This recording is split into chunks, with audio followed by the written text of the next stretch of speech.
La nounou avait été engagée pour s'occuper de la fille de 7 ans du millionnaire. Mais en entrant dans le salon, elle s'est figée. Le portrait sur le mur, c'était elle, encore bébé, dans les bras d'une femme inconnue. Le ciel était d'un gris pâle lorsque Marion descendit du bus, sa valise usée à la main. Devant elle s'étendait une allée bordée de platanes centenaires menant à une imposante bâtisse de pierre. Le manoir des de Bellac se dressait comme une forteresse du passé, dominant la campagne environnante d'Auvergne-Rhône-Alpes. « C'est donc ça », murmura-t-elle pour elle-même, le souffle court. Le vent d'automne agitait les mèches rebelles qui s'échappèrent de son chignon. Marion rajusta sa tenue, une simple robe bleu marine qu'elle avait achetée spécialement pour l'occasion. Ce n'était pas tous les jours qu'on commençait un poste chez l'une des familles les plus influentes de la région. Tandis qu'elle remontait l'allée, les graviers crissant sous ses pas, elle repensait au parcours qui l'avait menée jusqu'ici.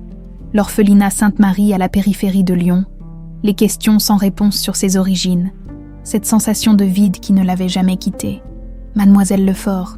Une femme d'une 50aine d'années se tenait sur le perron, son chignon impeccable et son tablier amidonné trahissaient sa fonction. « Oui, c'est moi, Marion Lefort. Je suis Amélie Dumas, la gouvernante. Suivez-moi, on vous attend. » Le hall d'entrée était aussi imposant qu'intimidant, avec son sol en marbre et son escalier monumental. Marion se sentit minuscule face à tant d'opulence. Des tableaux de famille ornèrent les murs, tous représentant des visages austères au regard perçant. « Madame vous recevra d'abord, puis vous serez présentée à monsieur et à la petite », expliqua Amélie, sa voix à peine plus forte qu'un murmure. Elle conduisit Marion vers une porte en bois sculpté et frappa doucement avant d'annoncer « Madame, la nouvelle gouvernante d'enfants est arrivée. Faites-la entrer. » La voix qui avait répondu était tranchante comme du verre brisé. Marion pénétra dans un petit salon où une femme âgée, assise droite comme un nid dans un fauteuil Louis XV, l'observait avec une intensité dérangeante. « Approchez, mademoiselle. » Madame Odile de Bellac, car c'était bien elle, devait avoir plus de 80 ans, mais son regard gris acier n'avait rien perdu de sa vivacité. Ses cheveux blancs étaient coiffés en un chignon sévère, et ses mains ornées de bagues somptueuses reposaient sur les accoudoirs comme des cerfs prêtes à s'abattre. « Man, alors comme ça, vous avez été élevée à l'orphelinat. » Ce n'était pas une question, mais une affirmation teintée d'un léger mépris. « Oui, madame, à l'orphelinat Sainte-Marie. Et quelles sont vos références pour vous occuper d'une enfant ?» Marion se redressa légèrement. Elle avait anticipé cette question. « J'ai travaillé comme aide-éducatrice pendant 2 ans dans mon orphelinat, puis comme baby-sitter pour plusieurs familles à Lyon. J'ai également un diplôme d'éducatrice spécialisée. » La vieille dame plissa les yeux, semblant chercher la faille dans ce parcours. Luna n'est pas une enfant comme les autres. Elle est sensible. Son père a des attentes élevées concernant son éducation. Je comprends, madame. Non, vous ne comprenez pas encore. La vieille dame se leva avec une agilité surprenante pour son âge. Dans cette maison, mademoiselle Lefort, nous avons des règles. La discrétion en est la première. Ce que vous verrez ou entendrez entre ces murs ne doit jamais en sortir. Est-ce clair ? Parfaitement clair, madame. Madame Odile l'observa encore quelques secondes avant de sembler satisfaite. Amélie va vous montrer votre chambre. Vous rencontrerez mon fils et ma petite-fille au dîner. La chambre de Marion se trouvait au 2e étage, dans l'aile du manoir. C'était une pièce simple mais confortable, avec une fenêtre donnant sur le parc. La chambre de Luna est juste au bout du couloir, expliqua Amélie, en l'aidant à défaire sa valise. Elle a 7 ans, mais parfois on dirait qu'elle en a 70. Une vieille âme. Comme on dit, il y avait quelque chose dans la voix d'Amélie, une douceur mêlée de tristesse qui intrigua Marion. Et son père, Monsieur de Bellac. Le visage d'Amélie se ferma légèrement. Monsieur Thomas est un homme réservé. Depuis la mort de son épouse, il s'est comme replié sur lui-même. Il adore sa fille, mais il ne sait pas toujours comment le lui montrer. Marion hocha la tête, assimilant ces informations. Elle avait l'habitude de composer avec des dynamiques familiales compliquées. Et la mère de Luna, que lui est-il arrivé? Un accident de voiture, il y a 4 ans. N'en parlez pas. Surtout, c'est un sujet sensible. Le dîner fut une affaire silencieuse et tendue. Thomas de Bellac était un homme d'une 40aine d'années, aux traits marqués par une mélancolie persistante. Ses yeux sombres semblaient constamment absents, perdus dans un passé inaccessible. Il avait à peine parlé, se contentant d'observer Marion avec une curiosité distante. Luna, quant à elle, était une petite fille au visage délicat, encadrée par des boucles brunes. Elle avait les mêmes yeux que son père, des yeux trop graves pour une enfant de 7 ans. « Tu aimes les histoires, Luna ?» demanda Marion en essayant d'établir un contact. La petite fille acquiesça timidement. « Quelles sont tes préférées ? Celles avec des secrets ?» murmura Luna. « Et des fins heureuses. » Thomas releva brusquement la tête, comme si les mots de sa fille l'avaient tiré d'un rêve. « Il est tard. Luna, tu devrais aller te coucher. »« Mais papa, pas de mais, va avec mademoiselle Lefort. » La petite fille baissa les yeux. Habituée à l'autorité sans appel de son père, après avoir bordé Luna, Marion fut invitée à suivre Amélie pour une dernière visite du manoir. Elles traversèrent plusieurs salons, une bibliothèque aux milliers de volumes et une salle de musique où trônait un piano à queue. « Et voici le grand salon », annonça finalement Amélie en ouvrant une double porte. La pièce était majestueuse, avec ses hauts plafonds ornés de moulures et ses meubles anciens. Une immense cheminée en marbre dominait le mur principal. Et au-dessus, Marion sentit son cœur s'arrêter. Là, accroché en évidence, un portrait peint à l'huile représentait une jeune femme aux longs cheveux châtains, tenant dans ses bras un bébé. L'enfant avait les mêmes yeux que Marion, le même petit nez retroussé, la même fossette au menton. Ce bébé, c'était elle. Elle le savait au plus profond de son être. La jeune femme du tableau lui était totalement inconnue, mais son regard, ce regard doux et déterminé à la fois lui semblait étrangement familier. Qui est-ce ? Parvint-elle à articuler malgré sa gorge nouée. Amélie suivit son regard et son visage se figea. C'est un tableau que monsieur a peint, de mémoire, je crois. Mais il y avait quelque chose dans sa voix, une hésitation qui trahissait un mensonge. Cette femme, elle ressemble tellement à... Marion n'acheva pas sa phrase. Un bruit de pas les fit se retourner. Madame Odile se tenait dans l'encadrement de la porte. Son regard allant du portrait à Marion, puis de Marion au portrait. « Amélie, je crois que mademoiselle Lefort a eu une journée épuisante. Il est temps pour tout le monde d'aller se reposer. » La gouvernante acquiesça rapidement. « Bien sûr, madame.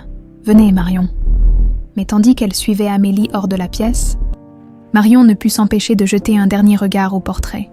Une certitude s'était installée en elle, aussi solide qu'inexplicable. Ce tableau allait changer sa vie. Cette nuit-là, Marion ne dormit presque pas. Le visage de la femme du tableau flottait devant ses yeux dès qu'elle les fermait. Cette ressemblance, ce ne pouvait pas être une coïncidence. Au petit matin, elle se glissa hors de sa chambre avant même que la maison ne s'éveille. Le soleil commençait à peine à dorer les cimes des arbres du parc. Elle descendit sur la pointe des pieds, traversa le hall silencieux et retrouva sans difficulté le grand salon. Le portrait était toujours là, baigné dans la lumière dorée de l'aube. La jeune femme semblait encore plus vivante que la veille, ses yeux brillants d'un amour tendre pour le bébé qu'elle tenait contre elle. « Qui es-tu » murmura Marion en s'approchant. Elle examina la toile de plus près, en bas à droite. Une signature, T.D.B., Thomas de Bellac, et une date, 2015, seulement 10 ans auparavant. Il ne vous ressemble pas vraiment, en fait. Marion sursauta. Luna se tenait dans l'encadrement de la porte, en chemise de nuit, serrant contre elle une poupée de chiffon élimé. « Luna, tu m'as fait peur. Tu devrais être au lit. » La petite fille s'approcha doucement, son regard alternant entre Marion et le tableau. « Papa dit que c'est un portrait imaginaire, mais je sais qu'il ment. » Marion s'accroupit pour se mettre au niveau de Luna. « Comment le sais-tu ? Parce qu'il pleure parfois quand il le regarde. On n'est pas triste pour des gens imaginaires. » La perspicacité de cet enfant était déconcertante. Marion hésita, puis demanda « Est-ce que ton papa t'a déjà parlé de cette femme ?» Luna secoua la tête. « Jamais. Même grand-mère ne veut pas en parler. Elle voulait enlever le tableau, mais papa a dit que si elle le faisait, il quitterait la maison avec moi. » Cette information était précieuse. Il y avait clairement un conflit autour de ce portrait. « Allez, viens. Je vais te préparer pour l'école avant que tout le monde se réveille. » La matinée passa rapidement. Marion accompagna Luna à l'école du village, puis revint au manoir pour organiser ses affaires et planifier des activités éducatives. Mais son esprit revenait sans cesse au portrait. À midi, elle trouva Amélie dans la cuisine en train de préparer le déjeuner. « Besoin d'aide », proposa-t-elle. La gouvernante parut surprise par l'offre, mais accepta avec un sourire, pendant qu'elles épluchèrent des légumes côte à côte. Marion tenta une approche. « Ce tableau dans le grand salon, il est magnifique !» Amélie se raidit imperceptiblement. « Oui, monsieur a beaucoup de talent. » La jeune femme, elle était importante pour lui. Un long silence s'installa avant qu'Amélie ne réponde. Sa voix à peine audible. « Ce n'est pas à moi d'en parler. Marion, dans cette maison, les murs ont des oreilles. » Puis elle ajouta plus bas encore. « Le jardin du fond, derrière la serre abandonnée, ce soir, après le dîner. » Marion comprit le message. Amélie savait quelque chose mais ne pouvait pas parler librement ici, l'après-midi, lorsqu'elle alla chercher Luna à l'école. Marion aperçut Thomas qui les observait depuis sa voiture, garée un peu plus loin. Il détourna rapidement le regard quand elle le remarqua.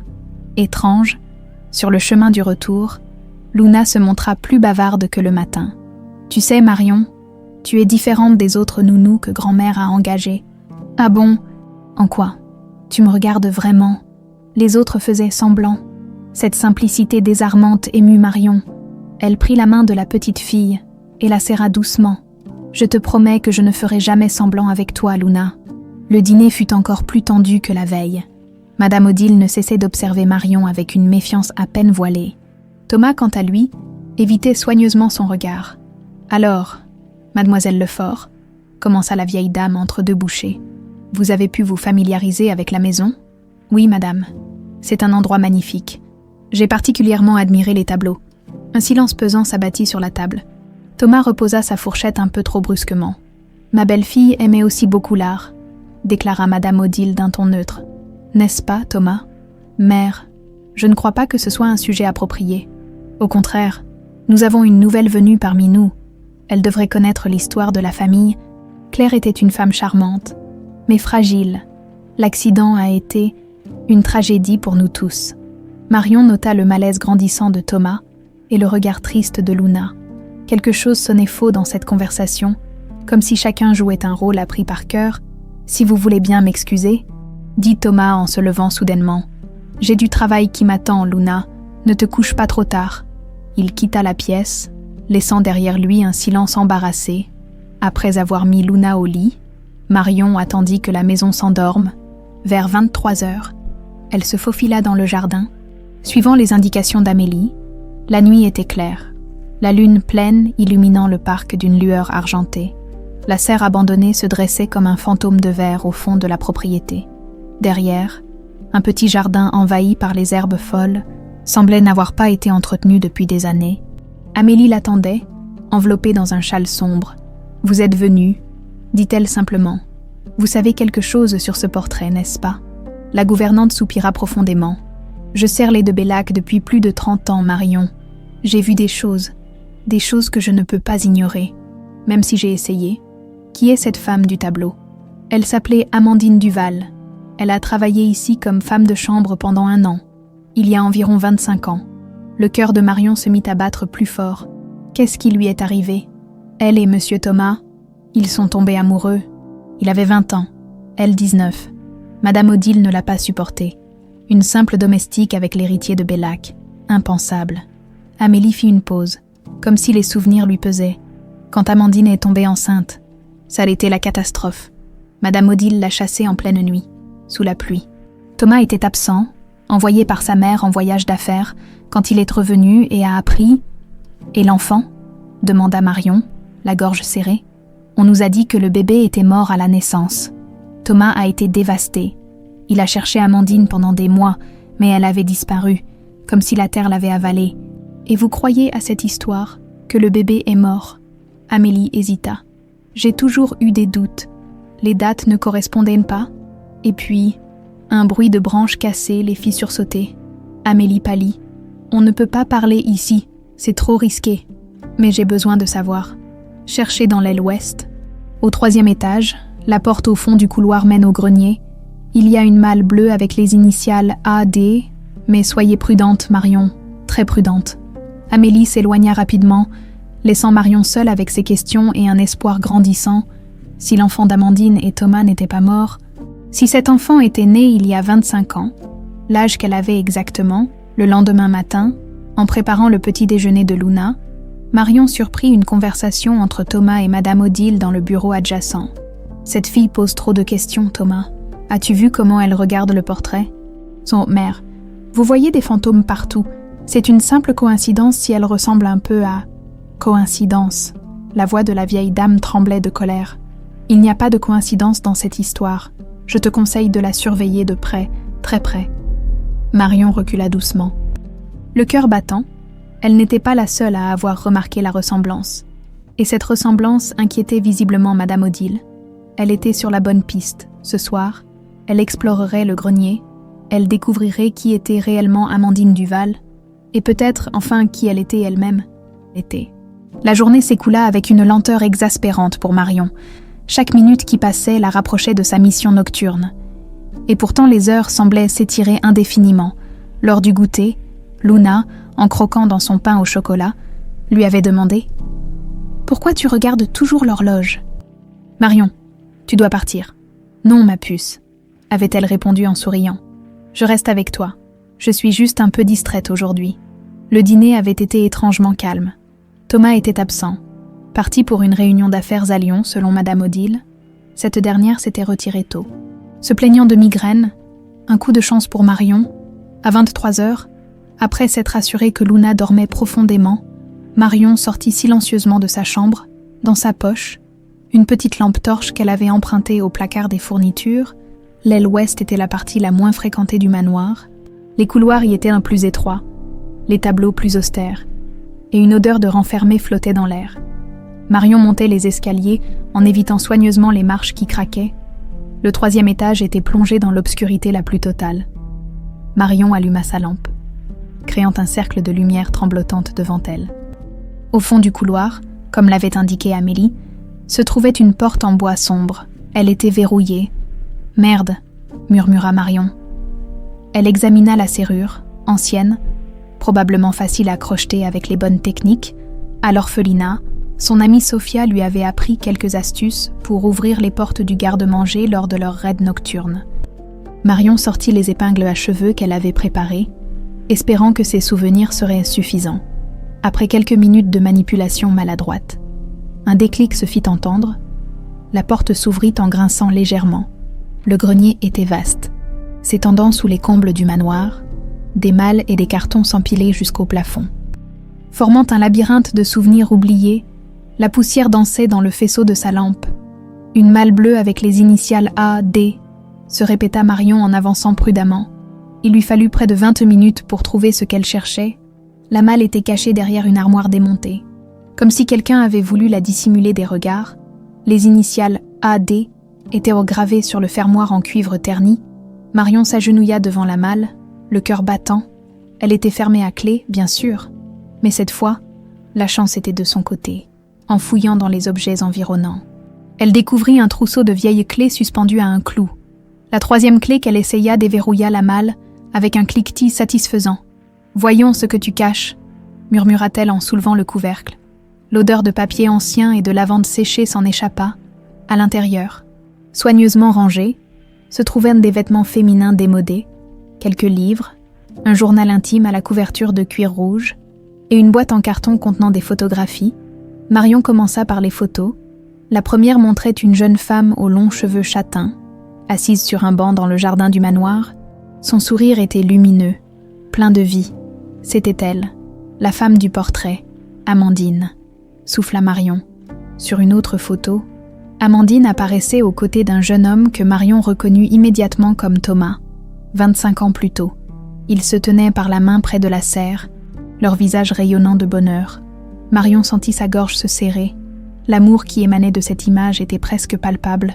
Elle ouvrit ensuite le journal intime, avec l'impression de violer l'intimité d'une femme qu'elle n'avait jamais connue mais qui, d'une façon mystérieuse, semblait liée à son destin. Les premières pages racontaient l'arrivée d'Amandine au manoir, ses impressions sur les de Bellac, son travail quotidien, puis, progressivement, les mentions de Thomas devenaient plus fréquentes, plus personnelles. 15 mai 1989. Thomas m'a emmené voir les étoiles cette nuit. Il connaît toutes les constellations. Il dit que mes yeux brillent plus fort que Sirius. Comment puis-je résister à des mots pareils ? Je sais que c'est impossible, que madame me renverrait sur le champ si elle savait, Mais mon cœur ne m'écoute plus. Marion tourna les pages. Absorbée par ce récit d'amour interdit, Amandine décrivait leur rencontre secrète, leur passion grandissante, leur projet d'avenir. Puis vint l'entrée qui changea tout. 10 août 1949. Je suis enceinte, 2 mois déjà. Comment ai-je pu ne pas m'en rendre compte? Thomas est en voyage d'affaires à Paris. Je ne peux pas attendre son retour pour lui annoncer. Je lui ai écrit une lettre qu'Amélie lui remettra discrètement.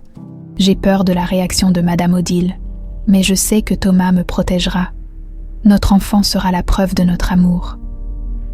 Les mains de Marion tremblaient en tournant la page suivante. 15 août 1999. Tout est perdu. La lettre a été interceptée par Madame Odile, la fureur dans ses yeux. Je n'avais jamais vu une telle haine. Elle m'a traité de tous les noms, m'a accusé d'avoir séduit son fils pour l'argent, comme si l'argent m'importait. Elle m'a donné 1 heure pour faire mes bagages. Je n'ai pas pu prendre grand-chose. Amélie m'a glissé un peu d'argent et l'adresse de sa sœur à Lyon. C'est ma seule chance. Thomas reviendra dans 3 jours. Tiendra-t-il tête à sa mère? M'aimera-t-il assez pour tout quitter? C'était la dernière entrée complète. Les pages suivantes avaient été partiellement arrachées ou brûlées.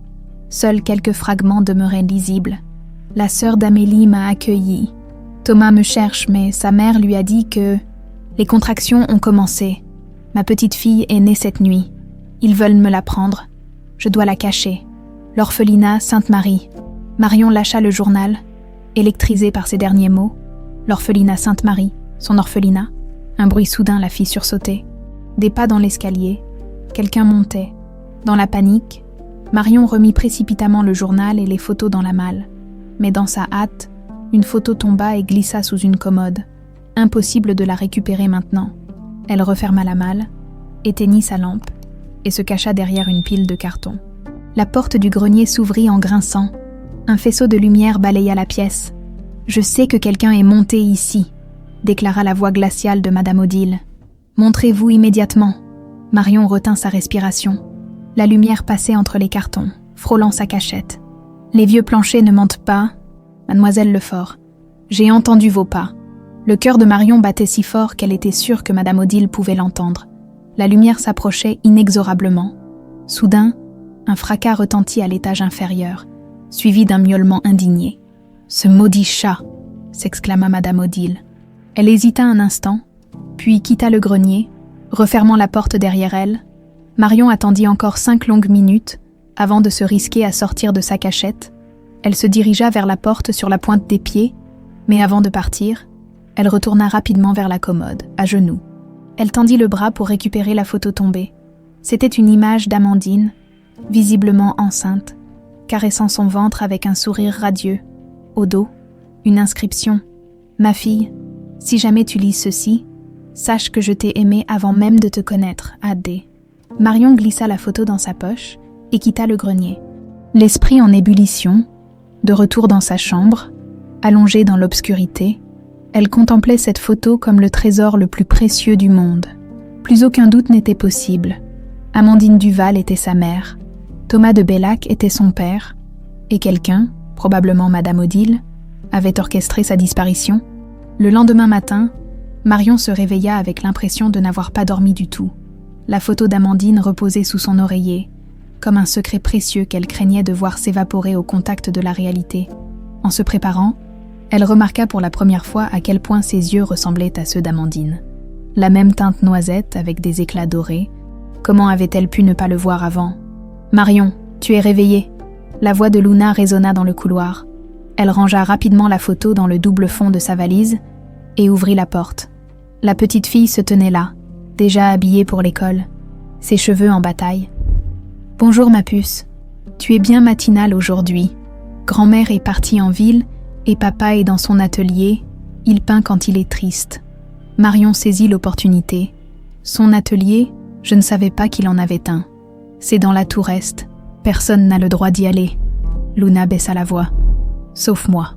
Parfois, je peux te montrer si tu veux. Après avoir déposé Luna à l'école, Marion revint au manoir avec une mission en tête, parler à Amélie.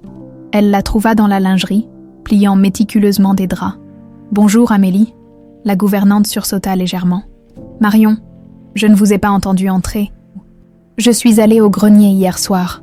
Amélie pâlit et regarda anxieusement autour d'elle. Pas ici, murmura-t-elle. Madame pourrait revenir à tout moment.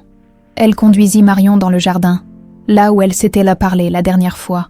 Qu'avez-vous trouvé? Son journal, des photos? Marion hésita. Amélie, je dois vous demander, est-ce que vous pensez que je pourrais être? La gouvernante ferma les yeux un instant, comme si elle prenait une décision difficile. Je l'ai su dès que je vous ai vu. Vous avez ses yeux, son sourire aussi. Le monde sembla vaciller autour de Marion. Même si elle avait déjà assemblé les pièces du puzzle, entendre la confirmation était bouleversant. Racontez-moi tout, s'il vous plaît. Amélie soupira profondément. Amandine était comme une fille pour moi. Quand Madame Odile l'a chassée, j'ai fait la seule chose que je pouvais. Je l'ai envoyée chez ma sœur à Lyon. Elle était terrifiée, mais déterminée à garder son bébé. Thomas savait qu'elle était enceinte. Non, la lettre qu'elle lui avait écrite n'est jamais arrivée jusqu'à lui. Madame Odile a fait croire à son fils qu'Amandine l'avait quitté pour un autre homme. Thomas était dévasté. Il a essayé de la retrouver, mais ma sœur l'a cachée. Et ensuite, Amandine a accouché en avril 2000, une petite fille. Le regard d'Amélie croisa celui de Marion. Vous? Marion sentit les larmes lui monter aux yeux. Pourquoi ne m'a-t-elle pas gardée? Elle voulait vous garder, plus que tout, mais 2 jours après votre naissance. Des hommes sont venus chez ma sœur. Ils ont menacé Amandine. Lui ont dit que si elle ne disparaissait pas, ils s'en prendraient à vous. Des hommes envoyés par Madame Odile. Amélie acquiesça tristement. Amandine n'avait pas le choix. Elle vous a confié à l'orphelinat Sainte-Marie, où elle savait que vous seriez en sécurité, et elle a disparu. Et Thomas, pourquoi ne lui a-t-elle pas dit la vérité? Elle a essayé. Elle lui a écrit plusieurs lettres, mais elles ont toutes été interceptées. Madame Odile a fait croire à Thomas que le bébé était mort à la naissance. Il était anéanti. Marion essayait d'assimiler toutes ces informations. Et le portrait? Comment explique-t-il qu'il ait peint un portrait de nous? Thomas a trouvé une photo d'Amandine enceinte il y a 10 ans. C'est à partir de cette image qu'il a créé le portrait, imaginant l'enfant qu'il n'avait jamais connu. La tête de Marion tournait. Je dois lui parler. Non, Amélie agrippa son bras. Pas encore. Madame Odile est dangereuse, Marion. Elle a déjà détruit une vie. Elle n'hésiterait pas à recommencer. Mais Thomas est mon père. Et il l'ignorera jusqu'à ce que nous ayons des preuves irréfutables. Votre ressemblance ne suffira pas à convaincre un homme qui croit depuis 25 ans que sa fille est morte. Marion savait qu'Amélie avait raison, mais la frustration la consumait. Que dois-je faire alors? Il y a un homme, Jean Moreau, c'était le chauffeur des 2 Bellac à l'époque. Il a aidé Amandine à quitter le manoir cette nuit-là. Il pourrait avoir d'autres informations. Il vit toujours au village. Comment le trouverai-je? Il tient le garage à l'entrée du village. Soyez prudente, Marion. Si Madame Odile apprend que vous enquêtez. Un bruit de pas les fit sursauter. Thomas apparut au détour du chemin, les observant avec curiosité. Amélie, ma mère vous cherche. Et Marion, Luna a oublié son cahier de mathématiques. Pourriez-vous le lui apporter à l'école? Bien sûr, monsieur. Tandis qu'Amélie s'éloignait rapidement, Thomas s'attarda, son regard fixé sur Marion. Tout va bien, vous semblez? Troublé? Marion lutta pour maintenir une expression neutre. Cet homme était son père, et pourtant il la regardait comme une étrangère. Ah, tout va bien, merci.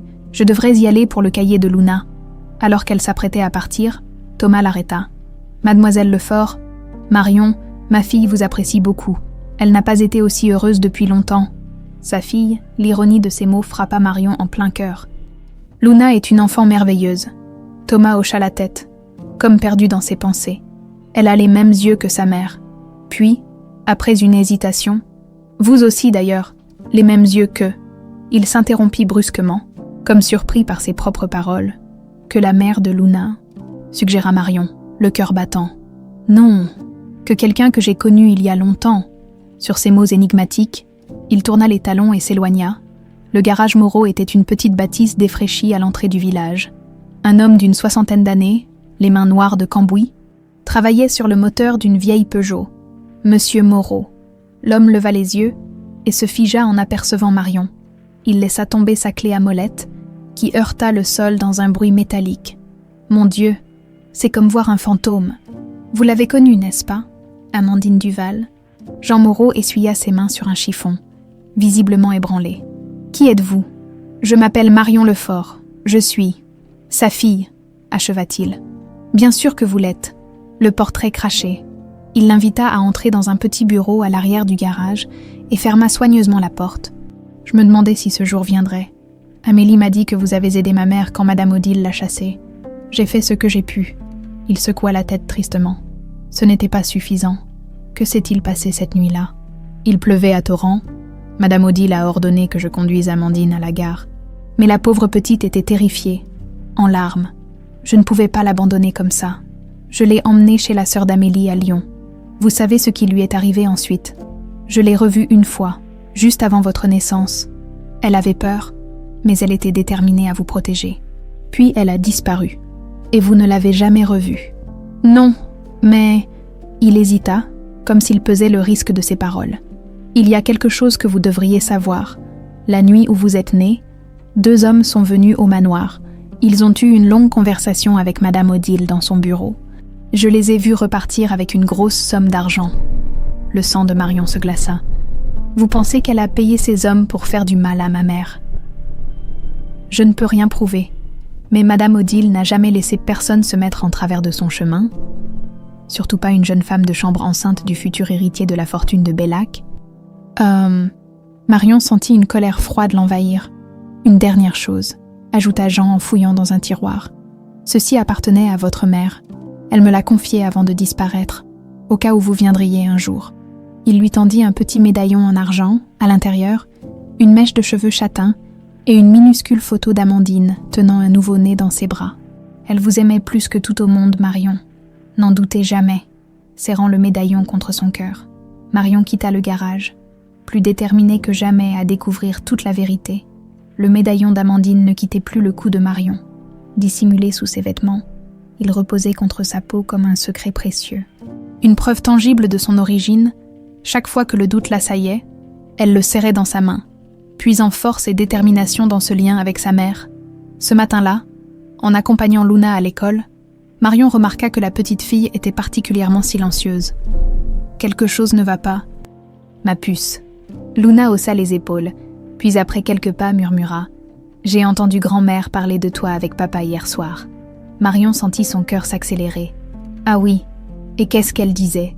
Que tu posais trop de questions, que tu fouinais. » Luna leva ses grands yeux inquiètes vers elle. « Tu ne vas pas partir, hein Marion ? Pourquoi je partirais ? Toutes les nounous finissent par partir. Grand-mère dit toujours qu'on ne peut pas faire confiance aux gens qui viennent de l'extérieur. » Marion s'accroupit pour se mettre au niveau de Luna. « Je te promets que je ne partirai pas volontairement. »« Jamais. » La petite fille la serra impulsivement dans ses bras.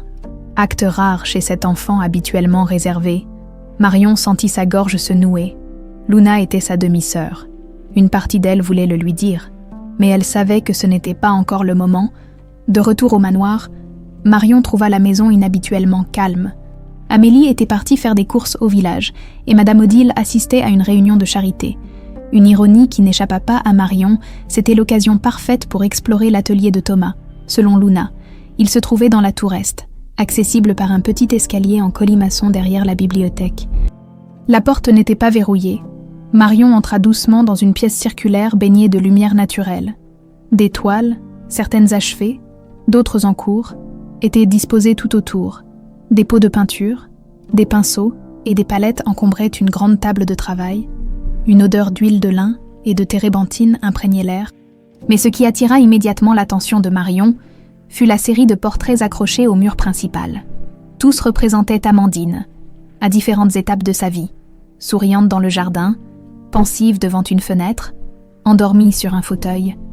L'amour avec lequel ces tableaux avaient été peints était évident dans chaque coup de pinceau. Et puis, plus troublante encore, un portrait récent d'elle-même. Marion, assise sur un banc du parc avec Luna, Thomas les avait peintes à leur insu, capturant un moment de complicité où elles riaient ensemble. « Vous ne devriez pas être ici. » Marion se retourna brusquement. Thomas se tenait dans l'encadrement de la porte. Son expression indéchiffrable. « Je suis désolée, je... » « Comment avez-vous trouvé cet endroit ?» Luna m'en a parlé. La porte n'était pas fermée. Thomas s'avança dans la pièce, son regard allant des portraits d'Amandine à Marion.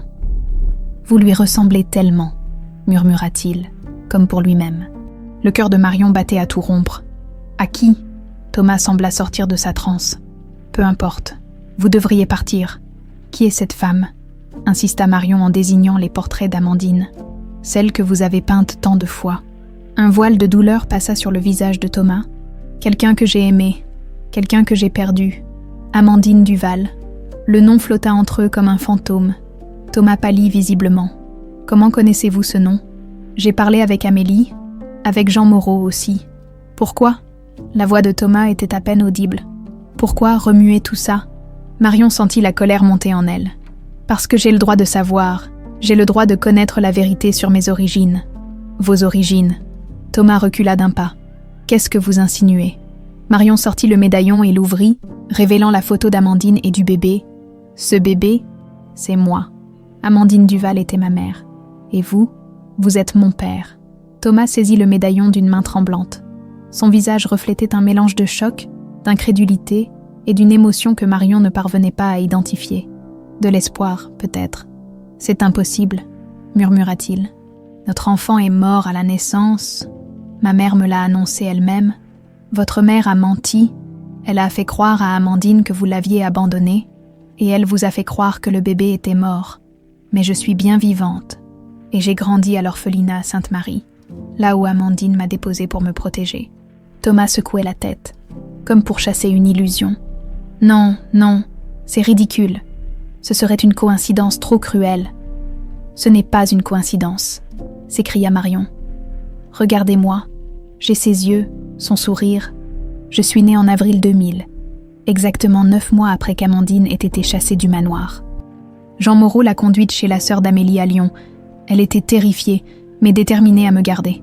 Thomas s'effondra sur un tabouret, le visage dans les mains. Et où est-elle maintenant ? Où est Amandine ? Marion hésita. Elle n'avait pas toutes les réponses. Je ne sais pas, elle a disparu peu après ma naissance. Jean m'a parlé d'hommes qui seraient venus au manoir cette nuit-là, repartis avec de l'argent donné par votre mère. Non, Thomas se leva brusquement. Ma mère peut être dure, impitoyable même, mais elle n'aurait jamais... Elle a séparé une mère de son enfant, elle a menti pendant 25 ans. Qu'est-ce qui vous fait croire qu'elle se serait arrêtée là ? Ils furent interrompus par le bruit d'une porte qui claquait en bas. Madame Odile était de retour.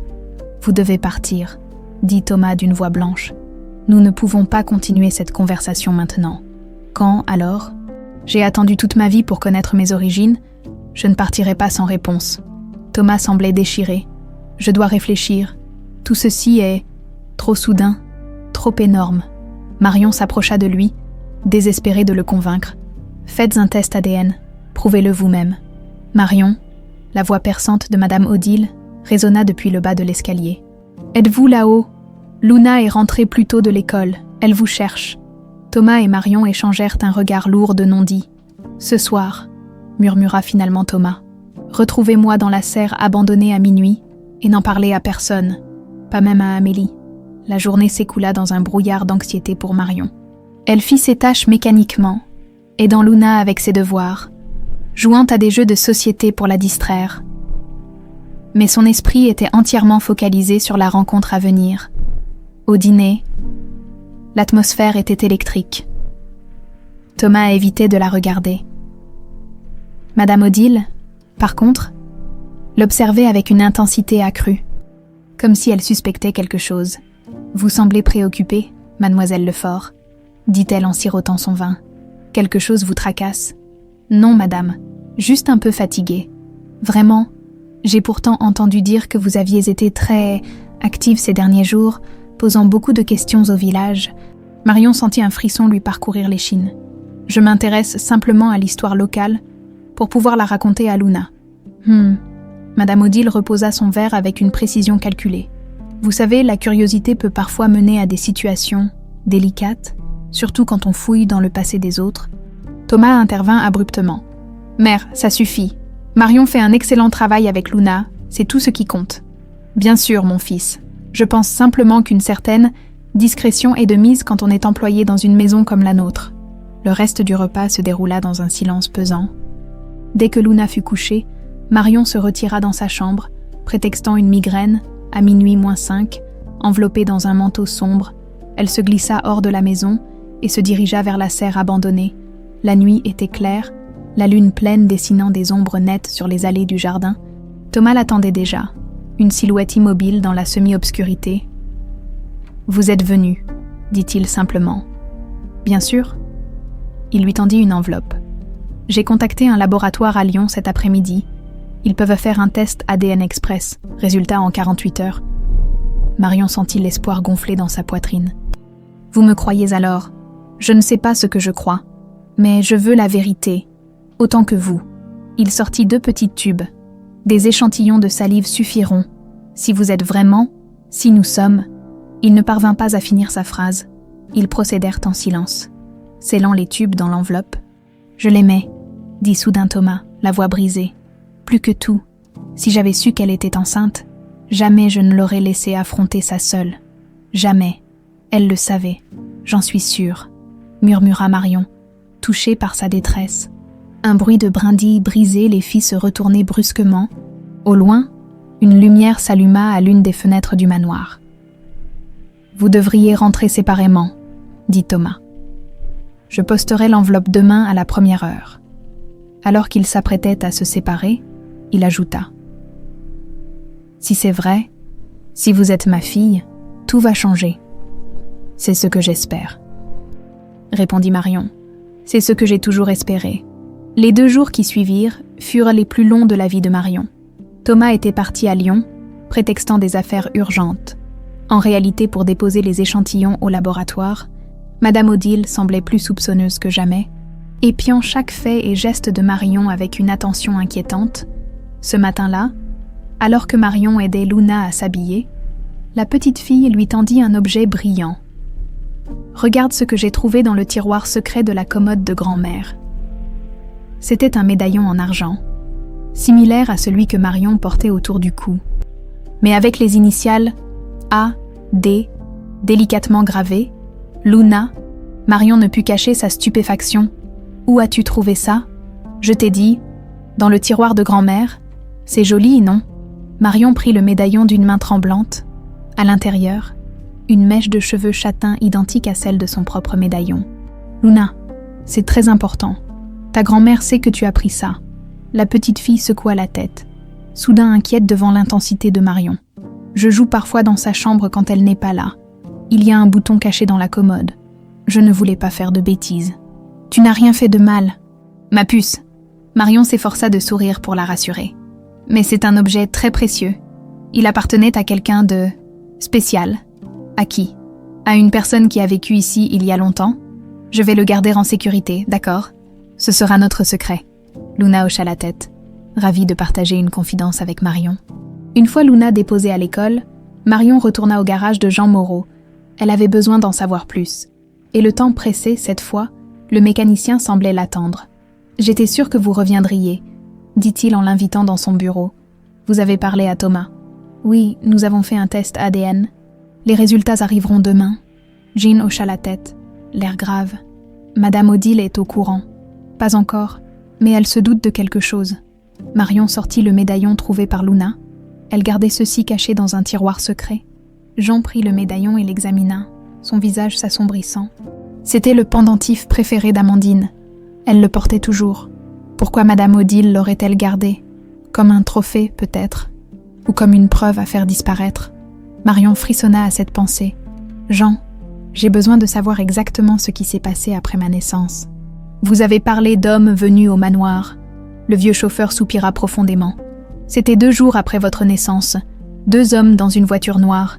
Je ne les avais jamais vus avant. Ils sont restés enfermés avec Madame Odile pendant près d'1 heure.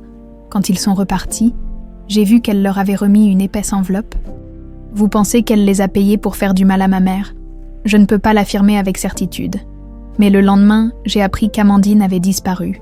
Elle vous avait déposé à l'orphelinat et s'était volatilisée. Personne ne l'a jamais revue. Mais pourquoi n'avoir rien dit ? Pourquoi ne pas avoir alerté la police ? Jean eut un rire amer. La police. Vous ne comprenez pas quel pouvoir ont les de Bellac dans la région.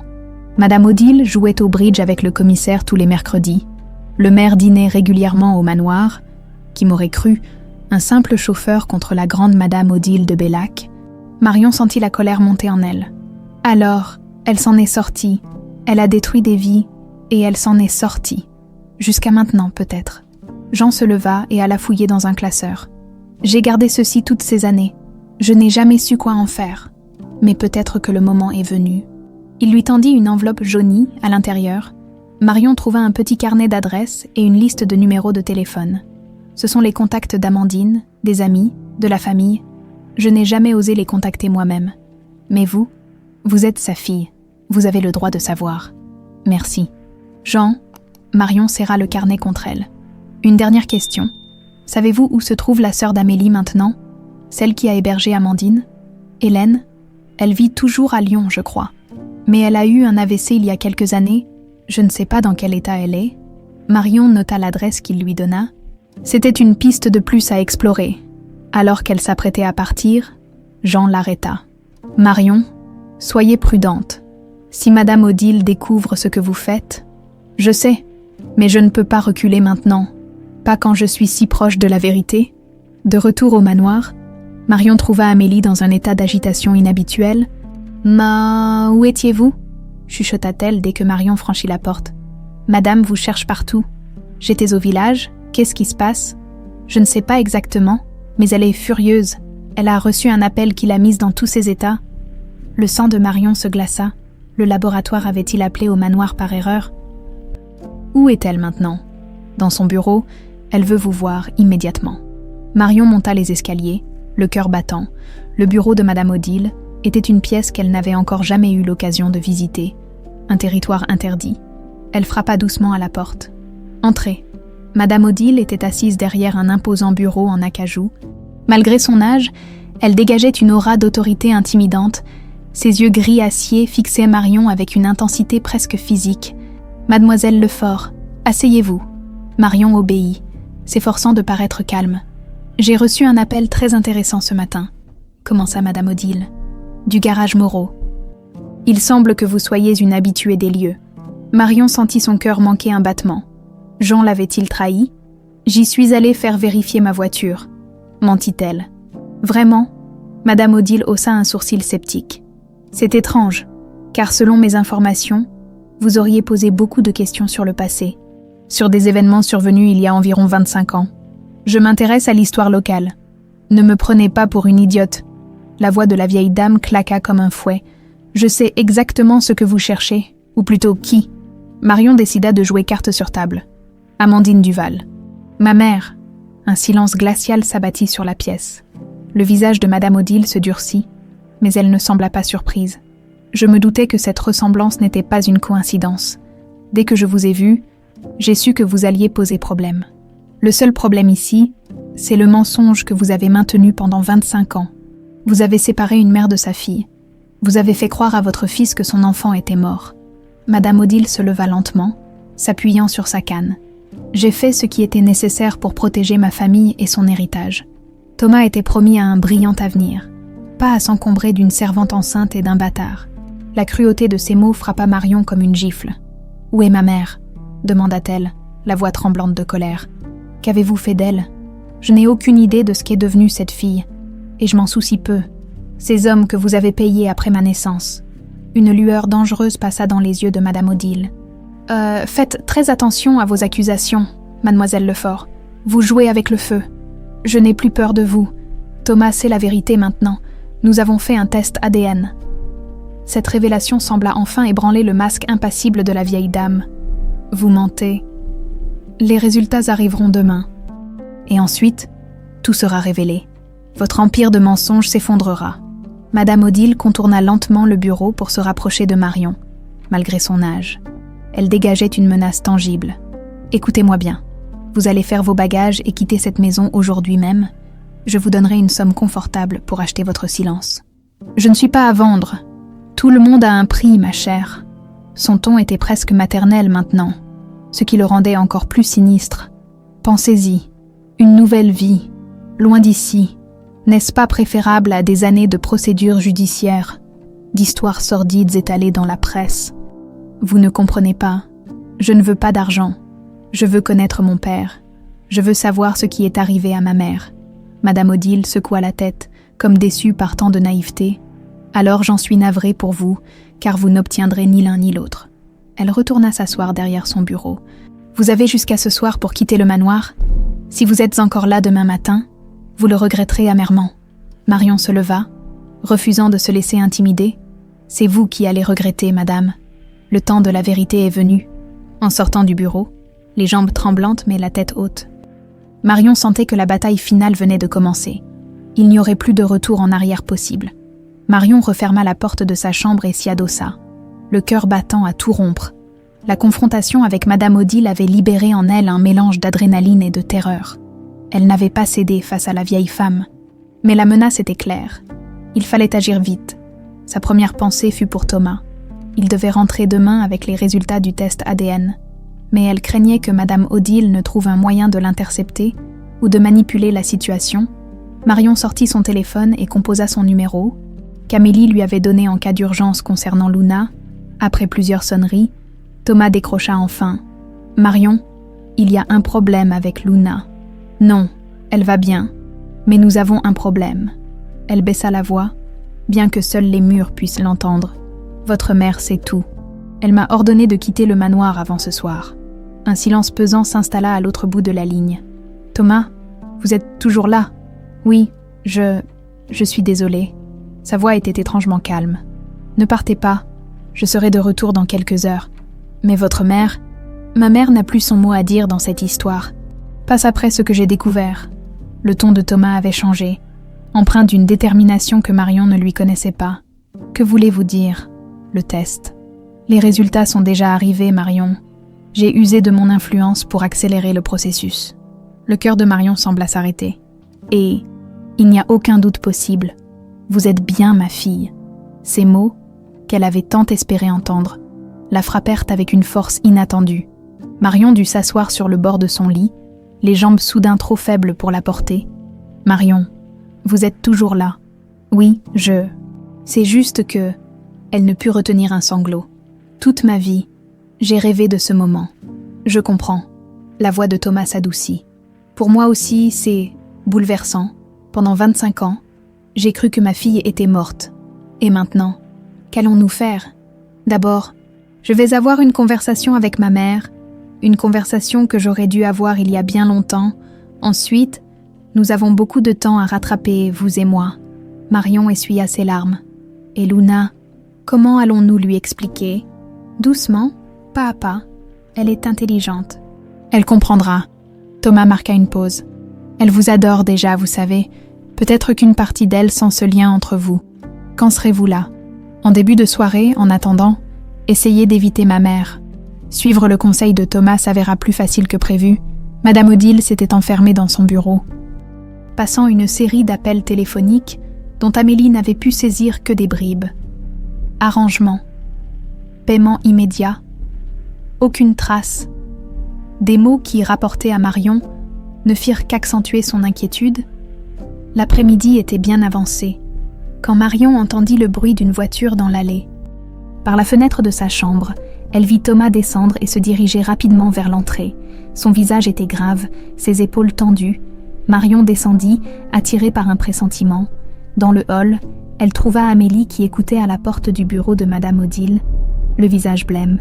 « Amélie, que se passe-t-il » La gouvernante sursauta. « Monsieur Thomas est rentré, il est avec Madame. Il se dispute violemment. En effet, même à travers la lourde porte en bois, on pouvait entendre des éclats de voix. La voix habituellement posée de Thomas s'élevait avec une colère que Marion ne lui connaissait pas. « Comment avez-vous pu me faire ça ?» L'accusation traversa la porte. 25 ans de mensonges. La réponse de Madame Odile fut trop basse pour être comprise, mais le ton était défensif. « Je ne veux plus entendre vos excuses, » tonna Thomas. « Vous m'avez dit qu'elle était morte, que notre bébé était mort. » Un bruit de verre brisé fit sursauter Marion et Amélie. Puis, la voix de Madame Odile s'éleva, claire cette fois. « J'ai fait ce qui était nécessaire. Cette fille n'était rien, une servante qui voulait mettre le grappin sur notre fortune. Amandine m'aimait, et je l'aimais. Vous avez détruit nos vies par orgueil, par snobisme. » La porte s'ouvrit brusquement, et Thomas apparut, le visage déformé par la colère. « Il s'arrêta net en voyant Marion et Amélie. Derrière lui, Madame Odile se tenait debout, inhabituellement décoiffée, son habituelle façade d'élégance froide fissurée par l'émotion. « Thomas, ne fais pas ça. Tu ne peux pas reconnaître cette, ma fille, mère, Marion est ma fille. Le test ADN est formel. » Le regard de Madame Odile se posa sur Marion, empli d'une haine à peine contenue. Un test peut être falsifié. Cette fille est une arriviste, comme sa mère. Thomas se retourna lentement, une froide détermination dans le regard. Ne parlez plus jamais d'Amandine ou de Marion sur ce ton. Plus jamais. Il se tourna vers Marion et Amélie. Dans le salon, s'il vous plaît. Nous avons besoin de parler, tous ensemble. Le grand salon, avec son imposant portrait au-dessus de la cheminée, semblait l'endroit approprié pour cette confrontation finale. Thomas se tenait devant la cheminée, tenant dans ses mains l'enveloppe contenant les résultats du test. Madame Odile s'était assise dans un fauteuil, l'air soudain vieilli de 10 ans, mais toujours aussi intimidante. Amélie se tenait près de la porte. Comme prête à s'enfuir à tout moment, Luna, qui venait de rentrer de l'école, avait été confiée à la cuisinière pour le goûter, ignorant encore le drame qui se jouait. Les résultats sont irréfutables, commença Thomas en brandissant les documents. Marion est bien ma fille biologique, née d'Amandine Duval en avril 2000. Il se tourna vers sa mère. Vous m'avez menti. Vous m'avez dit que notre bébé était mort à la naissance, alors qu'en réalité, vous avez forcé Amandine à disparaître et avez placé ma fille dans un orphelinat. Je t'ai protégée, s'écria Madame Odile. Tu étais jeune, influençable. Cette fille t'aurait ruiné. Donc ce n'était pas à vous de décider. Thomas secoua la tête, dégoûté. Mais il y a pire encore, n'est-ce pas? Ces hommes que vous avez payés après la naissance de Marion, qu'ont-ils fait exactement? Un silence glacial s'abattit sur la pièce. Marion sentit un frisson lui parcourir l'échine. « Je ne vois pas de quoi tu parles », répondit Madame Odile. Mais son regard fuyant trahissait son malaise. Amélie s'avança alors, pour la première fois. « Je crois que c'est le moment de dire toute la vérité, madame. » Tous les regards se tournèrent vers elle. Ma sœur Hélène a hébergé Amandine pendant sa grossesse. Après la naissance de Marion, Amandine a reçu des menaces. On lui a dit que si elle ne disparaissait pas, sa fille serait en danger. Elle a déposé Marion à l'orphelinat pour la protéger, pensant la récupérer plus tard. « Et qu'est-il arrivé à Amandine ?» demanda Thomas, la voix étranglée. Amélie baissa les yeux. « Elle a disparu le lendemain. Ma sœur a reçu un appel d'elle, disant qu'elle était suivie, qu'elle avait peur. C'était la dernière fois que quiconque l'a entendue. » Un silence de mort s'abattit sur la pièce. Marion sentit sa gorge se nouer. Sa mère avait-elle été... « C'est absurde !» s'exclama Madame Odile. Mais sa voix trahissait une nervosité inhabituelle. « Je n'ai jamais ordonné une telle chose. Alors expliquez-moi ces hommes venus au manoir, » exigea Thomas. Jean Moreau les a vus repartir avec une enveloppe que vous leur avez remise. Je les ai payés pour la retrouver, c'est tout, pour m'assurer qu'elle ne reviendrait pas te harceler. Et ils l'ont retrouvée, insista Thomas. Madame Odile ne répondit pas, se contentant de fixer le feu qui crépitait dans la cheminée. « Je veux la vérité, mère. Maintenant. » La vieille dame releva lentement la tête. Ses yeux, habituellement si durs, semblaient soudain vides, presque vaincus. Ils m'ont dit qu'elle avait quitté le pays, que je n'avais plus à m'inquiéter. Vous les avez crus. Je n'ai pas posé de questions. Je ne voulais pas savoir. Marion sentit une vague de nausée l'envahir. Sa mère avait-elle été victime d'un acte bien plus sinistre qu'un simple éloignement forcé? Thomas s'approcha de sa mère, son visage reflétant un mélange de dégoût et de tristesse. « Vous allez contacter ces hommes. Immédiatement.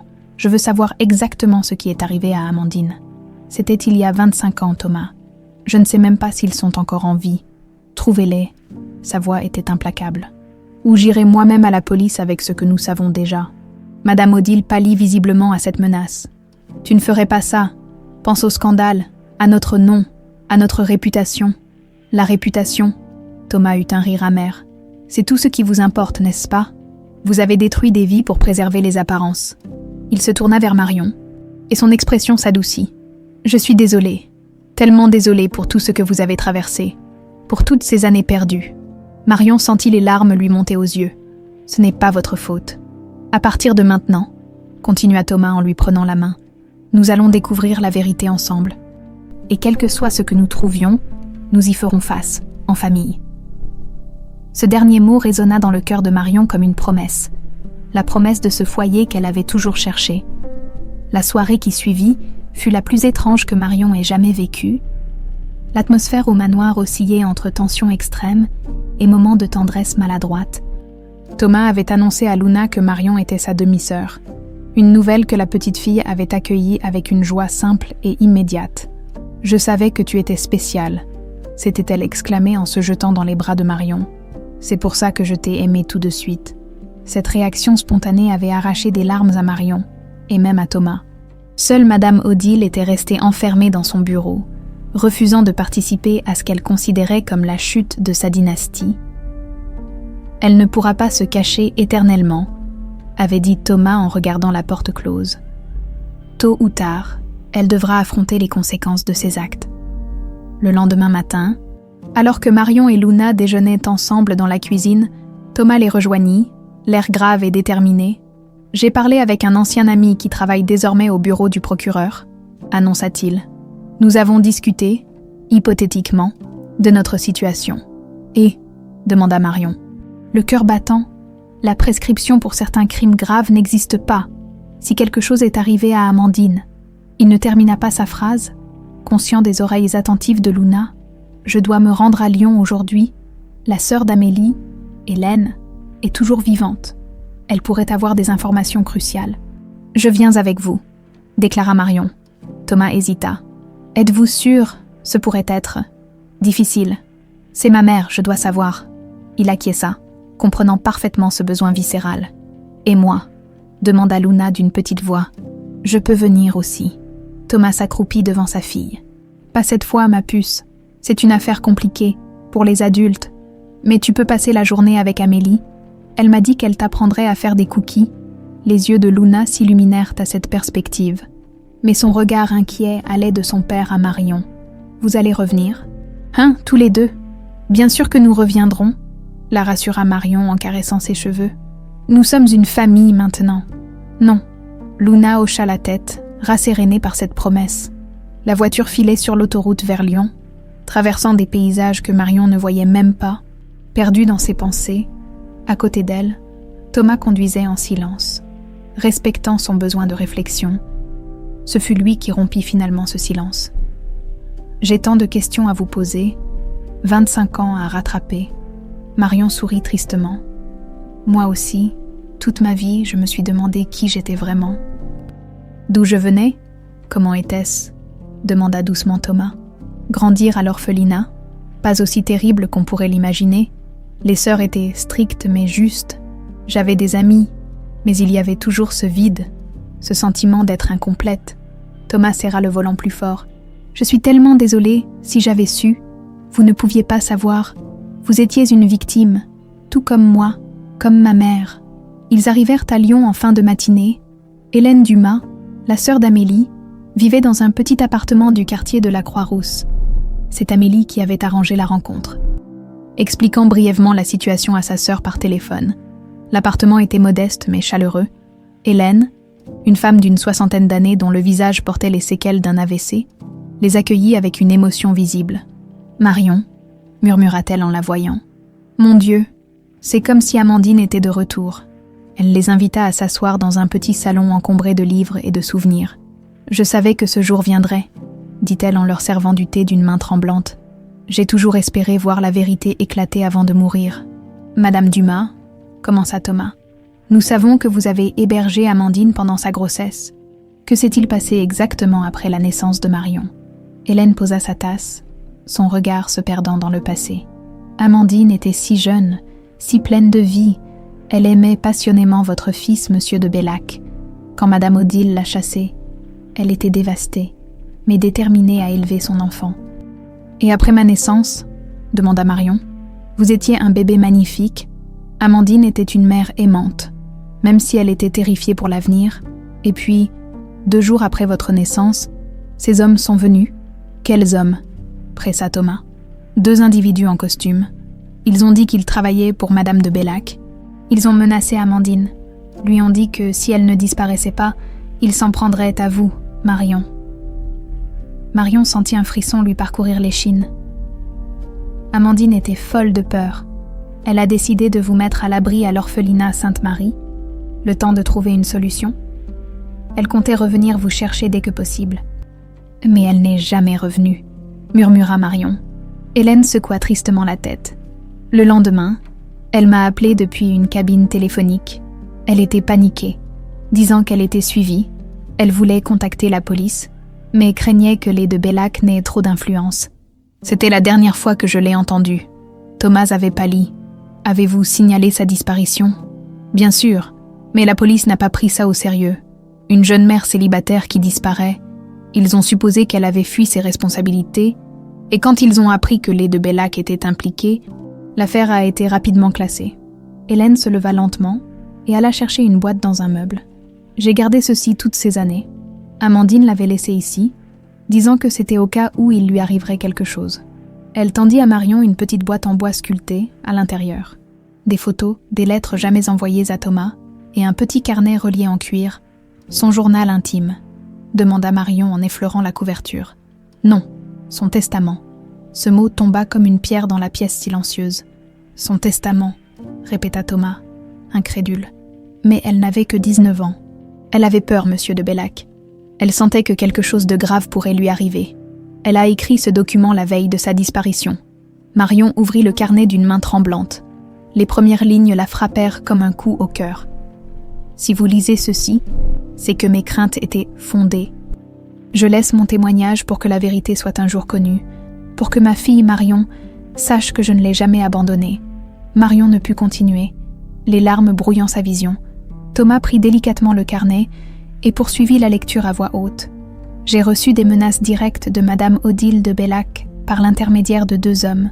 Ils m'ont ordonné de disparaître, faute de quoi ils s'en prendraient à ma fille. J'ai déposé Marion à l'orphelinat Sainte-Marie pour la protéger temporairement. Demain, je compte aller au commissariat central de Lyon pour déposer une plainte formelle, malgré les risques, si quelque chose m'arrive. Je tiens Madame Odile de Bellac pour seule responsable. Thomas ferma lentement le carnet, le visage défait. Elle n'est jamais arrivée au commissariat. Non, confirma Hélène. Elle a disparu avant. Un silence lourd s'abattit sur la pièce. Les implications de ce document étaient terrifiantes. Ce testament, reprit finalement Thomas d'une voix blanche, pourrait-il servir de preuve devant un tribunal ? Je ne suis pas juriste, répondit Hélène. Mais c'est un document signé, daté, qui établit clairement les menaces qu'elle a reçues et ses craintes fondées, et il y a la coïncidence troublante de sa disparition le jour même où elle comptait porter plainte. Marion se leva brusquement. « J'ai besoin d'air. » Elle sortit sur le petit balcon de l'appartement, inspirant profondément l'air frais. La vérité qu'elle avait tant cherchée se révélait plus sombre que tout ce qu'elle avait pu imaginer. Sa mère n'avait pas simplement disparu. Elle avait probablement été... Non, elle ne pouvait même pas formuler cette pensée. Thomas la rejoignit, posant une main hésitante sur son épaule. « Je suis désolée, Marion. Tellement désolée. Ce n'est pas votre faute. J'aurais dû la chercher plus longtemps. J'aurais dû me méfier des explications de ma mère. » Marion se tourna vers lui, les joues baignées de larmes. « Que faisons-nous maintenant ?»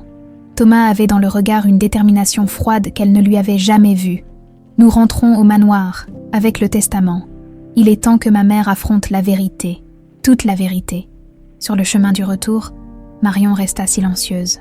Serrant contre elle la boîte contenant les dernières traces de sa mère, le testament, les lettres, les photos, autant de pièces d'un puzzle tragique qui s'assemblaient enfin. « J'ai besoin de temps, » dit-elle soudain, alors qu'ils approchèrent du manoir. « Pour digérer tout ça, pour comprendre qui je suis maintenant. » Thomas lui jeta un regard inquiet. « Vous allez partir. Pas définitivement, juste m'éloigner quelques jours. Réfléchir à l'écart de cette maison, de son atmosphère oppressante. » « Je comprends. » Il hésita. « Et après ?» Marion regarda par la fenêtre les contours du manoir qui se dessinaient au loin. « Ensuite, nous ferons face à la vérité, ensemble. Mais j'ai besoin de ces quelques jours pour faire mes adieux à Marion Lefort, l'orpheline, et accepter qui je suis vraiment. » Thomas acquiesça en silence, respectant sa demande.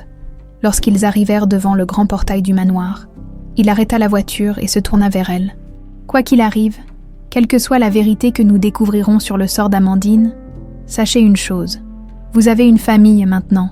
Luna et moi, nous serons toujours là pour vous. Pour la première fois depuis longtemps, Marion sentit une lueur d'espoir percer à travers la douleur. 3 jours s'étaient écoulés depuis que Marion avait quitté le manoir. 3 jours passés dans un petit hôtel de Lyon, à relire les lettres d'Amandine, à contempler ses photos, à tenter d'assembler les pièces de sa vie brisée, le testament, ce document manuscrit rédigé dans l'urgence et la peur, ne quittait plus ses mains. Marion avait besoin de cette distance, de ce temps pour elle. Thomas avait respecté son besoin de solitude, se contentant de quelques messages pour prendre de ses nouvelles et l'informer de la situation au manoir. « Luna vous demande tous les jours », disait son dernier message. « Ma mère reste recluse dans sa chambre. L'atmosphère est pesante, mais nous tenons bon. Revenez quand vous serez prête. » Ce matin-là, en se réveillant, Marion sut qu'elle était prête à affronter la vérité, quelle qu'elle soit, prête à confronter Madame Odile avec les preuves en sa possession, prête à accepter pleinement sa nouvelle identité. Fille de Thomas de Bellac et d'Amandine Duval, sœur de Luna, elle appela Thomas pour l'informer de son retour. Il sembla soulagé. « J'ai contacté un ami avocat », lui apprit-il. « Avec le testament d'Amandine et les autres éléments, nous avons un dossier solide pour ouvrir une enquête. Votre mère est-elle au courant ? Pas encore. J'attendais votre retour. C'est à vous que revient cette décision. » Marion sentit le poids de cette responsabilité pour suivre Madame Odile. C'était s'engager dans une bataille judiciaire qui exposerait toute l'histoire au grand jour. Était-elle prête pour cela ? « Je serai là en début d'après-midi », dit-elle simplement. Le manoir apparut à l'horizon alors que le taxi remontait l'allée bordée de platanes. Marion eut un pincement au cœur en repensant à sa première arrivée ici, quelques semaines plus tôt. Elle n'était alors qu'une jeune femme cherchant ses origines, sans imaginer à quel point la vérité serait bouleversante. Thomas et Luna l'attendaient sur le perron. La petite fille se précipita vers elle dès que la voiture s'arrêta. « Marion, tu es revenue !» Elle la serra dans ses bras, émue par cet accueil spontané. « Bien sûr que je suis revenue. Je te l'avais promis. » « Non. » Thomas s'approcha à son tour. Hésitant un instant avant de l'étreindre maladroitement, ce geste paternel, encore nouveau pour eux deux, était chargé d'émotion. « Comment vous sentez-vous » demanda-t-il doucement. Plus forte, plus claire. Marion lui sourit. « Où est Madame Odile ?» Dans son bureau, elle refuse toujours de sortir. Mais Amélie m'a dit qu'elle a reçu un appel ce matin qui l'a beaucoup agitée. Ils entrèrent dans le manoir, où Amélie les accueillit avec un sourire soulagé. « Je suis heureuse de vous revoir, Marion. La maison n'était plus la même sans vous. » Une fois installés dans le salon, Thomas envoya Luna jouer dans sa chambre avec la promesse d'une glace plus tard. « Alors, » dit-il en se tournant vers Marion, « quelle est votre décision ?» Marion sortit le testament d'Amandine de son sac. « Je veux confronter votre mère, lui donner une chance de dire la vérité avant que nous n'allions à la police. » Thomas acquiesça gravement. « C'est juste, malgré tout ce qu'elle a fait, elle reste ma mère. » Ils montèrent ensemble à l'étage, vers le bureau où Madame Odile s'était retranchée. Thomas frappa fermement à la porte. « Mère, c'est Thomas. Marion est revenue. Nous devons vous parler. » Un long silence suivit, puis la voix altérée de Madame Odile résonna faiblement. « Entrez !» Ils pénétrèrent dans la pièce et furent frappés par le changement visible chez la vieille dame. En quelques jours, elle semblait avoir vieilli de 10 ans. Son habituelle élégance avait laissé place à une négligence inquiétante. Ses cheveux, d'ordinaire impeccablement coiffés, étaient défaits, et ses yeux rougis trahissaient des nuits sans sommeil. « Vous êtes satisfait ?» dit-elle amèrement. « Me voir ainsi réduite, humiliée, ce n'est pas ce que nous voulons, mère. Nous voulons la vérité. » Marion s'avança, serrant le testament contre elle comme un bouclier. « Nous avons trouvé ceci chez la sœur d'Amélie, c'est le testament d'Amandine. » Écrit la veille de sa disparition. Madame Odile pâlit visiblement. « Quel testament ? Cette fille n'avait rien, pas même un toit. » « Ce n'est pas un testament au sens légal, » expliqua Thomas. « C'est un témoignage. Elle y mentionne les menaces qu'elle a reçues de votre part, sa peur pour sa vie, son intention d'aller porter plainte le lendemain. Absurde !» s'exclama Madame Odile, mais sa voix tremblait. « Nous savons que vous avez payé des hommes, » poursuivit Marion. « Jean Moreau les a vus.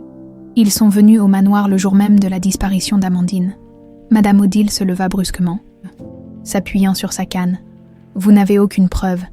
Rien que des suppositions, des coïncidences. Thomas s'approcha d'elle. « Mère, c'est votre dernière chance. Dites-nous la vérité. Qu'avez-vous demandé à ces hommes de faire ?» La vieille dame les dévisagea tour à tour, comme acculée, puis, contre toute attente, un rire sec s'échappa de sa gorge. « La vérité? Vous croyez vraiment que la vérité vous apportera la paix? La vérité détruit tout sur son passage. Nous voulons savoir ce qui est arrivé à ma mère, » insista Marion. « Je mérite de le savoir. » Madame Odile se rassit lentement, soudain lasse. « Ces hommes, je les ai engagés pour l'effrayer, pour la convaincre de quitter le pays. Jamais je n'ai demandé. » Elle s'interrompit, visiblement troublée. « Quoi ?» pressa Thomas. « Jamais vous n'avez demandé quoi. Ils ont dépassé mes instructions. » Un silence glacial s'abattit sur la pièce. Marion sentit son sang se figer dans ses veines. « Qu'est-ce que cela signifie exactement ?» demanda-t-elle d'une voix tremblante. Madame Odile semblait soudain très vieille, très fragile. Je ne voulais pas qu'elle meure. Je voulais juste qu'elle disparaisse, qu'elle quitte la France, qu'elle ne revienne jamais. Thomas chancela, comme frappé physiquement par ces mots. Alors elle est... Je ne sais pas, s'écria Madame Odile avec une soudaine violence. Ils m'ont simplement dit que je n'avais plus à m'inquiéter d'elle, qu'elle ne reviendrait jamais. Je n'ai pas posé de questions. Je ne voulais pas savoir. Marion s'effondra dans un fauteuil, la respiration coupée par l'horreur de cette révélation. Vous les avez payés pour faire taire ma mère, et vous avez fermé les yeux sur leur méthode. J'ai protégé notre famille, se défendit faiblement Madame Odile. Notre nom, notre héritage, notre famille, explosa Thomas. Vous avez détruit notre famille. Vous avez séparé une mère de son enfant. Vous avez menti pendant 25 ans. Vous avez possiblement commandité un... Il ne put terminer sa phrase, suffoquant presque de rage et de douleur. Un coup à la porte les interrompit. Amélie entra, le visage grave. « Pardonnez-moi, mais il y a quelqu'un qui demande à vous voir. Tous. C'est urgent. Qui est-ce » demanda Thomas. « Monsieur Laurent Mercier. C'était l'un des hommes que Madame a engagé il y a 25 ans. » La stupeur les figea tous. Madame Odile s'agrippa aux accoudoirs de son fauteuil, comme si la terre s'ouvrait sous ses pieds. « Faites-le monter » ordonna Thomas d'une voix blanche. Quelques instants plus tard, un homme d'une 60aine d'années, aux cheveux gris coupés courts et au visage marqué, entra dans le bureau. Son regard balaya la pièce, s'arrêtant brièvement sur chacun d'eux. « Madame de Bellac, » dit-il en inclinant légèrement la tête. « Cela fait longtemps. Que faites-vous ici ?» demanda-t-elle, la voix tremblante. « Nous avions un accord. Les circonstances ont changé. » Il se tourna vers Marion. « Vous devez être la fille d'Amandine Duval. La ressemblance est frappante. »« Vous avez connu ma mère ?» Marion se leva, le cœur battant. Qu'est-ce qui lui est arrivé ? Laurent Mercier regarda Madame Odile, comme pour lui demander la permission de parler. La vieille dame détourna le regard, vaincue. « J'ai été contactée hier par un avocat qui enquête sur cette affaire. J'ai compris qu'il était temps de faire face à mes responsabilités. » Il sortit de sa poche une enveloppe jaunie. « Voici la vérité sur ce qui est arrivé à Amandine Duval. » Marion prit l'enveloppe d'une main tremblante. À l'intérieur se trouvait une vieille photo et une lettre. Thomas s'approcha, posant une main protectrice sur l'épaule de sa fille nouvellement retrouvée. « Que contient cette lettre ?» Laurent Mercier regarda tour à tour les membres de cette famille brisée par les mensonges. La preuve qu'Amandine Duval n'est pas morte ce jour-là, du moins, pas comme vous le pensez. La pièce tout entière semblait suspendue dans le temps. Marion fixait la photo qu'elle tenait entre ses mains tremblantes. Une jeune femme au visage émacié, aux cheveux coupés courts, tenant un journal daté de 6 mois après sa prétendue disparition. « Je ne comprends pas, » murmura-t-elle. « Si elle n'est pas... » Laurent Mercier s'assit lentement, comme si le poids de 25 ans de silence pesait sur ses épaules. Nous avions pour mission de faire peur à Amandine, de la convaincre de quitter le pays. Madame de Bellac voulait qu'elle disparaisse. Mais pas de cette façon. Thomas, debout derrière Marion, serrait les poings si fort que ses jointures blanchissaient. « Continuez », ordonna-t-il d'une voix étrangement calme. « Nous l'avons interceptée sur le chemin du commissariat. Elle était terrifiée, mais déterminée.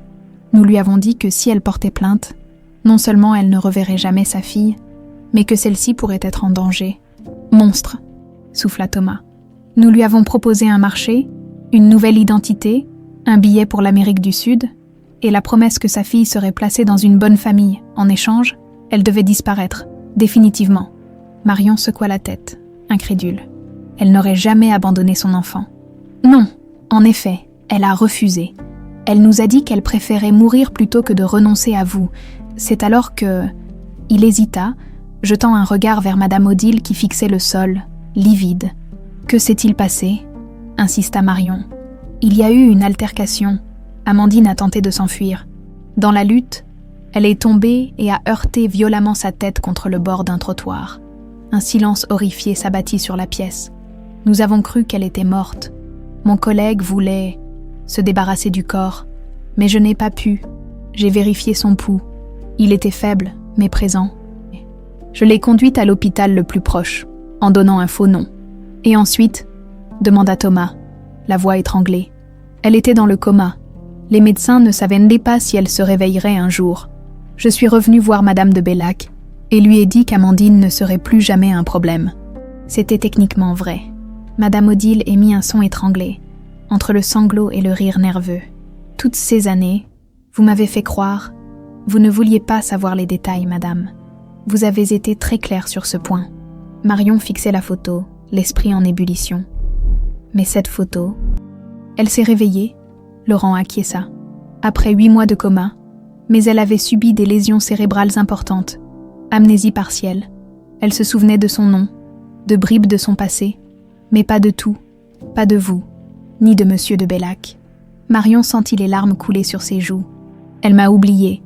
Les médecins disaient que c'était le traumatisme, que la mémoire pourrait revenir, ou pas. Je me sentais responsable. Je l'ai aidée à s'installer à Montréal, au Canada. Nouvelle identité, nouveau départ, régulièrement. Je vérifiais qu'elle allait bien de loin. Thomas s'approcha de lui, menaçant. « Et vous n'avez jamais pensé à nous dire la vérité, jamais ?» Laurent soutint son regard. « J'avais peur, pour elle, pour moi. Et au fil des années, ça semblait de plus en plus impossible de réparer ce qui avait été brisé. » Marion relut la lettre jointe à la photo. Une lettre d'Amandine à Laurent. Datée de 2 ans auparavant, elle écrit qu'elle commence à avoir des flashs, des souvenirs. Elle parle d'un bébé, d'une sensation de perte. Sa mémoire revenait progressivement, confirma Laurent. Quand j'ai appris qu'une enquête était ouverte, j'ai décidé qu'il était temps. J'ai appelé Amandine hier. Je lui ai tout raconté. Marion se leva brusquement. Elle est vivante, maintenant. Elle sait qui je suis. Laurent acquiesça gravement. Elle est à Lyon depuis hier soir. Elle attend dans une chambre d'hôtel.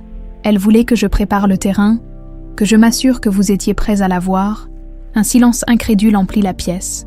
Thomas s'appuya au bureau, comme si ses jambes ne le portaient plus. Ma fille, la mère de ma fille est vivante. Madame Odile se recroquevilla dans son fauteuil, soudain minuscule, brisée par la révélation de cette ultime vérité. Je croyais, j'ai cru pendant toutes ces années. Marion se tourna vers elle, les yeux brillants de larmes et de colère. Vous avez détruit nos vies, vous avez séparé une mère de sa fille, vous avez menti à votre propre fils, tout ça pourquoi ? Pour préserver un nom, une fortune ? La vieille dame ne répondit pas, son regard perdu dans le vide. Pour la première fois, Marion vit en elle non plus une ennemie redoutable, mais une femme âgée, prisonnière de ses propres mensonges, de sa propre cruauté. « Je veux la voir », déclara Marion. Maintenant, l'hôtel où séjournait Amandine était un établissement discret du centre de Lyon. Dans la voiture qui les y conduisait, Marion tentait de calmer les battements affolés de son cœur. Thomas, assis à côté d'elle, semblait tout aussi bouleversé. « Et si elle ne me reconnaît pas ?» murmura Marion. « Si sa mémoire n'est pas complètement revenue ?» Thomas lui prit la main, ce geste encore nouveau entre eux. Le lien entre une mère et son enfant transcende la mémoire. Elle vous reconnaîtra, d'une façon ou d'une autre. Devant la porte de la chambre 307, Marion hésita, paralysée par l'émotion. Thomas lui serra doucement l'épaule en signe d'encouragement. « Je serai juste derrière vous. » Marion frappa doucement. La porte s'ouvrit presque immédiatement, et elle était là. Amandine, différente des photos. Plus âgée, les cheveux courts striés de gris, des rides délicates au coin des yeux. Mais indéniablement, elle, les mêmes yeux noisettes que Marion voyait chaque matin dans le miroir, elles restèrent immobiles, se dévisageant en silence. l'émotion trop forte pour être exprimée par des mots. « Marion », murmura finalement Amandine. « Ma petite fille. Maman ». Un sanglot s'échappa de la gorge d'Amandine, et elle ouvrit les bras. Marion s'y précipita, laissant les 25 années de séparation se dissoudre dans cette étreinte. Derrière elle, Thomas observait ses retrouvailles. Les yeux brillants de larmes contenues, Amandine leva le regard vers lui, une lueur de reconnaissance s'allumant dans ses yeux. « Thomas ?» Il s'approcha lentement, comme dans un rêve. « Amandine, je suis tellement désolée, si j'avais su. » Elle tendit une main vers lui, l'invitant à se joindre à leur étreinte. Pour la première fois, ils formaient un cercle complet, père, mère, fille, une famille brisée en pleine renaissance. 3 mois plus tard, le manoir des de Bellac avait changé radicalement, la grande bâtisse austère s'était transformée en un lieu de vie et d'espoir. Madame Odile, suite à une confession publique de ses actes, avait été condamnée à résidence surveillée en raison de son âge et de son état de santé fragile. Elle vivait désormais dans une aile isolée du manoir, hantée par ses propres démons. Thomas, reconnaissant enfin Marion comme sa fille légitime, avait pris une décision radicale, transformer la fortune familiale, bâtie sur des générations de privilèges et d'arrogance, en une force de bien. La majeure partie du manoir était désormais en cours de rénovation pour devenir un centre d'accueil pour enfants sans famille. Le foyer Amandine, comme il serait baptisé, offrirait à ses enfants ce dont Marion avait été privée, un lieu chaleureux, des repères et l'espoir de retrouver leurs origines. Ce matin-là, Marion et Amandine se promenaient dans le jardin récemment redessiné. La mémoire d'Amandine revenait progressivement, par fragments, nourrie par les récits de Thomas et par sa connexion renouvelée avec sa fille. « Je n'arrive toujours pas à croire que nous sommes réunis », dit Amandine en serrant la main de Marion. « Parfois, je me réveille en pensant que tout ceci n'est qu'un rêve. C'est réel, maman. Nous avons toute la vie devant nous maintenant. » Luna apparut au détour d'une allée, courant vers elle avec l'énergie insouciante de l'enfance. Elle s'était rapidement attachée à Amandine. Cette grand-mère inattendue qui racontait des histoires et riait facilement. « Marion, papa dit que c'est l'heure. Les premiers enfants arrivent cet après-midi. » Marion sourit à sa demi-sœur, puis regarda sa mère. « Tu es prête ?» Amandine hocha la tête, émue. « Je pense que j'ai attendu ce moment toute ma vie. » Même quand je ne m'en souvenais pas, ensemble, elles rejoignirent Thomas qui les attendait sur la terrasse. Le portrait d'Amandine et du bébé, autrefois source de tant de mystère et de douleur, avait été déplacé dans le hall d'entrée du futur centre, symbole de l'amour maternel qui avait traversé les épreuves et le temps. « La première famille arrive à 14h, annonça Thomas en les accueillant. Une mère célibataire avec ses 2 enfants. Ils vivaient dans leur voiture depuis 3 mois. Marion sentit son cœur se gonfler de fierté et d'espoir. Le manoir qui avait été le théâtre de tant de souffrances devenait un lieu de guérison et de recommencement. Plus tard, alors qu'ils préparaient ensemble les derniers détails de l'accueil, Marion contempla sa famille réconciliée, un long chemin restait à parcourir, des blessures profondes à guérir, mais la vérité avait finalement trouvé son chemin à travers les mensonges et le temps. Le portrait au-dessus de la cheminée avait été le premier indice. La première fissure dans le mur de secret qui l'avait séparée de ses origines. Désormais, Marion n'était plus une étrangère cherchant sa place dans le monde. Elle était chez elle, entourée de ceux qu'elle aimait, prête à construire un nouvel héritage fait non pas d'orgueil et de privilèges, mais d'amour et de compassion. La vérité avait finalement triomphé, comme elle le fait toujours, tôt ou tard.